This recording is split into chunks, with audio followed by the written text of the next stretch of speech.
Yo tout le monde, aujourd'hui on se retrouve pour le bilan culturel des mois de septembre et octobre 2023. Ce début d'année, culturellement parlant, il a été un peu particulier parce que j'ai pas pu me concentrer sur énormément d'autres choses que la préparation à l'agrégation. Cependant, à la jonction entre la fin de l'été et le début des cours, j'ai regardé énormément de films parce que l'année dernière j'ai pas eu l'occasion d'en regarder beaucoup, je me suis beaucoup retranchée dans les séries. J'ai mis un peu les séries de côté et j'ai regardé énormément de films dont je vais vous parler dans cette vidéo. J'ai également lu un livre et j'ai été une fois au cinéma très récemment. Et on commence tout de suite avec mes lectures, ou plutôt ma lecture en dehors de la prépa agrégation parce que je lis énormément, je pense que c'est ce que je fais le plus. Entre lire et relire les œuvres de l'agrégation plus tous les ouvrages critiques qu'il y a autour. En réalité je fais que ça, j'arrive pas à lire autre chose que ça, enfin c'est plutôt compliqué. J'ai quand même réussi à lire un petit ouvrage parce que j'avais envie de me sortir la tête un peu de l'agrég, qui est un petit livre que j'étais sûre de terminer parce que je voulais pas me lancer dans quelque chose, dans un énième livre et ne pas le terminer. J'ai regardé ma bibliothèque et j'ai trouvé un livre avec un titre qui m'a intéressée, donc c'est Love Me Tender de Constance Debré, donc une écrivaine française. C'est une histoire, c'est un témoignage plutôt, je pense que c'est autobiographique de sa vie en fait à partir du moment où elle a décidé de tout plaquer parce qu'elle était avocate, mariée, avec un enfant. Elle plaque tout, elle plaque son job, elle plaque son mec, elle devient lesbienne et en fait elle perd la garde de son enfant qui a aux alentours des 10 ans à ce moment-là. Ce que c'est que d'être mère et privée de son enfant, et en même temps elle raconte ça avec une telle distance. Elle pose la question justement de la relation entre l'enfant et sa mère. Est-ce que finalement on est fait pour être mère? Est-ce qu'il faut vraiment avoir une vie établie, gagner de l'argent, avoir un job stable pour être heureux?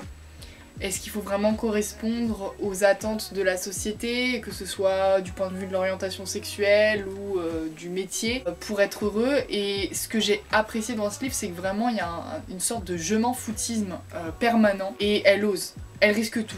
Mais sans vraiment avoir l'impression de tout risquer, c'est comme si c'était normal pour elle. Et c'est assez perturbant de lire ce genre d'écriture où... enfin, t'as l'impression que la personne s'en fout de tout, elle a pas peur demain de dormir sous un pont. En fait, elle a rien à perdre. Dans le moment de ma vie où je suis, particulièrement, lire ce genre de livre, ça te fait prendre une distance par rapport à ce que tu fais. Le style, c'est une écriture très hachée, beaucoup de phrases nominales, de mots crus aussi. Je l'ai lu vraiment avec une grande fluidité. Selon moi, il y a des passages qui sont, je vais pas dire inutiles, mais qui me semblent un peu futiles par rapport au livre, enfin à l'ensemble du livre. Ça se finit de façon très abrupte finalement, il n'y a pas de début, il n'y a pas de fin. On est un peu coupé dans notre élan et je pense que c'est ce que je reprocherais à ce livre. Ah si, sinon je vous ai pas dit, mais j'ai lu le volume 3 de Lore Olympus. Je vous en avais déjà parlé dans une précédente vidéo, mais vraiment je remets le doigt dessus parce que vraiment une série géniale. Si vous aimez l'histoire d'Hadès et de Perséphone, si vous aimez l'histoire d'amour un peu impossible, et si vous aimez les romans graphiques et surtout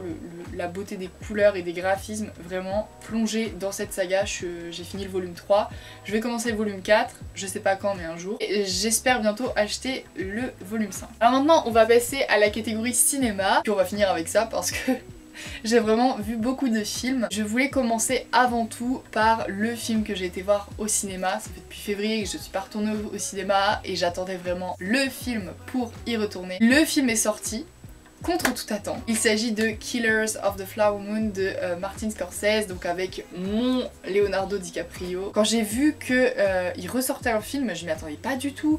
Et ça faisait depuis 2019 qu'on n'avait pas vu DiCaprio à l'écran, et je crois que le dernier film de Scorsese c'est aussi 2019, je m'en rends pas compte mais ça passe. Il y avait Robert De Niro aussi, réuni autour de Scorsese pour un nouveau film gigantesque, vraiment avec un budget pharaonique, un film historique, et vraiment ça a été un pur délice, j'en avais besoin. C'est 3h30 de film, c'est une plongée mais vraiment je n'ai pas vu les 3h30 passé, waouh, ça m'a complètement sorti de mon univers actuel qui est difficile et c'est tout ce que je voulais. C'est beau, c'est poétique, c'est un film qui est plutôt contemplatif mais en même temps avec beaucoup d'action, beaucoup de tension aussi et des réflexions avec des personnages qui sont pas manichéens, qui sont très complexes. Pour brièvement vous faire le résumé, c'est l'histoire adaptée d'un roman, lui-même adapté d'une histoire vraie qui est celle des Indiens Osage, l'Oklahoma, dans les années 1910-1920. Et il se trouve que ces Indiens-là ont été les seuls à pas être colonisés entre guillemets de façon,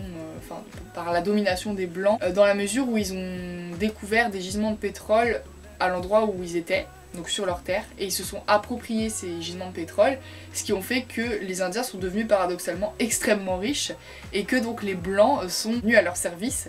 Et donc c'est intéressant de voir le renversement entre les Indiens riches et les Blancs entre guillemets pauvres, enfin en tout cas moins riches, qui sont à leur service, qui sont leurs taximans, leurs servantes, leurs domestiques, blancs qui essaient donc de s'approprier cet or noir qu'est le pétrole par des histoires de meurtres criminels, assassiner les Indiens pour s'approprier leurs biens. Je suis l'histoire particulièrement d'un oncle et de son neveu. Le neveu joué donc par DiCaprio et l'oncle est joué par De Niro. Et au début on sait pas trop, on a l'impression que ces personnages sont gentils et veulent bien des Indiens. D'ailleurs le neveu se marie avec une Indienne et il y a une véritable relation d'amour entre eux. Mais on va voir que finalement cette relation d'amour elle est très intéressée. Je vous dis pas comment ça finit, mais en tout cas c'est...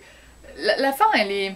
Moi je trouve qu'elle m'a laissé un peu sur ma faim, mais en même temps c'est une histoire vraie et ça dit tellement de choses sur la colonisation, sur l'appât du gain, sur est-ce que l'argent vaut mieux que la famille, sur la vérité, sur le mensonge, sur la confiance, sur aussi les mariages métissés, sur le métissage. Un très grand film. Pour moi c'est... Ouais, je pense que c'est le plus grand film de cette année. À voir. On est immergé complètement dans la culture indienne, dans la culture des Osages, la caméra, la manière dont c'est filmé.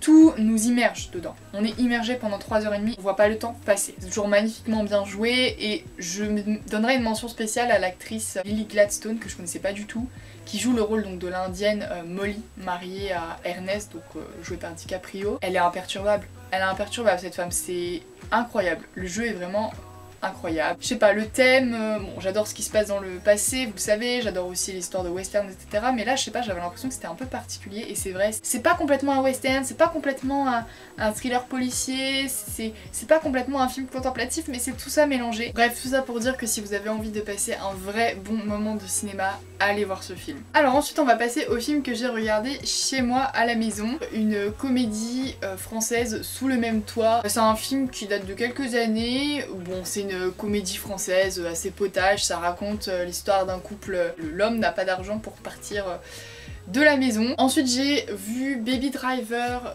donc avec Ansel Elgort, un film de gangster, Kevin Spacey aussi. J'ai vraiment bien aimé ce film, franchement c'est un bon film d'action qui change un petit peu qu'on a l'habitude de voir parce que là ça tourne autour vraiment de la voiture et de la course-poursuite en voiture, donc si vous aimez tout ce qui est Fast and Furious, je pense que vous allez bien aimer ce film. Ensuite j'ai regardé un film que j'ai vraiment beaucoup apprécié, c'est Six Underground avec Ryan Reynolds et une panoplie d'autres acteurs vraiment bons qu'on adore retrouver dans ce genre de film. Pareil, un super bon film d'action et en même temps un film d'action mais un peu philosophique sur les bords et aussi très drôle. Le fait d'être mort mais encore vivant, enfin d'être mort vivant, le fait de passer pour mort, des réflexions aussi sur l'humanitaire. C'est un film qui est très actuel. Alors ensuite, toujours avec Ryan Reynolds, j'ai vu un film un peu plus, on va dire burlesque, mais toujours dans le registre de l'action et de l'aventure avec Red Notice, avec Gal Gadot et Dwayne Johnson, un super bon film d'action.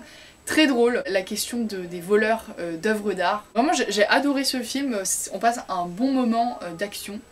Il y a beaucoup d'humour et il y a tellement de rebondissements, de retournements de situation que franchement c'est un film qui vous donne la pêche et en même temps vous vous attendez pas du tout à ce que ce soit ça à la fin. Donc un film qui joue avec la surprise. J'ai commencé à regarder un film sur l'anorexie qui s'appelle To the Bone avec Lily Collins. C'est un sujet qui m'intéresse particulièrement, mais je trouve que c'est un film qui à la fois peint bien le problème et à la fois le traite avec un peu trop de distance, un peu trop de oh bah c'est comme ça, de fatalisme et de je m'en foutisme qui, il me semble, n'est pas du tout du ressort de cette maladie mentale qui a des conséquences physiques absolument désastreuses. L'a dit, la transformation de Lily Collins pour incarner le rôle d'une anorexique est vraiment bluffante. Enfin, j'ai pas fini le film parce que je trouvais que ça tournait un peu en longueur et puis je voyais pas trop où ça voulait en venir, mais pour avoir un aperçu de certains mécanismes de pensée de l'anorexie, ça peut être pas mal. Alors ensuite j'ai vu un film, un classique et en même temps enfin vraiment un monument du cinéma américain. Il s'agit de American Psycho avec Christian Bale quand il était mais magnifique. Enfin je suis tombée amoureuse de lui dans ce film, il est incroyable. Alors American Psycho c'est un thriller psychologique qui parle d'un serial killer dans le New York de la bourse, des traders, donc en fait un jeune trader de 27 ans qui est en fait serial killer et enfin, qui a des fantasmes assez chelous avec le corps des femmes. C'est vraiment particulier, il faut aimer, mais là pour la période d'Halloween ça peut être pas mal. Moi j'ai beaucoup aimé et en même temps je trouve que, je sais pas, le film se finit de façon un peu abrupte, on n'a pas vraiment d'explication et moi j'aime toujours avoir une explication, peut-être que ça pas ce qu'il faut quand on regarde ce film, c'est aussi un genre de film assez contemplatif, la façon dont c'est filmé, aussi l'attitude des personnages. Je trouve que Christian Bale, mais qu'est-ce qu'il incarne bien ce serial killer qui est finalement à distance de lui-même presque, qui est d'une froideur mais incroyable, tellement belle, tellement sublime, tellement séduisante et en même temps très flippante. Si vous aimez les thrillers psychologiques, regardez American Psycho. Ensuite j'ai vu Benedetta avec Virginie Efira. C'est l'histoire vraie d'une nonne, je crois, au XVIIIe siècle qui a eu des attitudes qui ont passé pour des miracles. Et du coup elle est devenue l'abbesse de l'abbaye où elle était. Mais en fait il s'avère que cette nonne avait des relations sexuelles avec une autre nonne. On va faire son procès. Et donc c'est toute cette histoire là qui est racontée. Alors c'est un milieu que je connais pas du tout, le milieu clérical et en particulier le milieu clérical féminin. Comme dans tout milieu féminin, il y a de la rivalité, de la jalousie et en même temps tout cela est contrebalancé par le fait qu'on est dans un cadre religieux, donc il y a toujours la morale chrétienne qui surplombe tout. Vraiment bien aimé être immergée dans ce milieu-là, très sulfureux contrairement aux apparences. J'ai également vu Crazy Stupid Love avec Ryan Gosling dans le rôle d'un coach love, on va dire, un quarantenaire qui est sur le bord de la... Enfin, je crois que je sais plus si c'est en rupture ou sur le bord de la rupture avec sa femme, lui apprendre à ranimer la flamme dans le couple. Et en même temps, c'est drôle parce que on va dire ce serial lover, ce coach love qui est un séducteur dans l'âme, va tomber amoureux de la fille de ce mec là sans le savoir.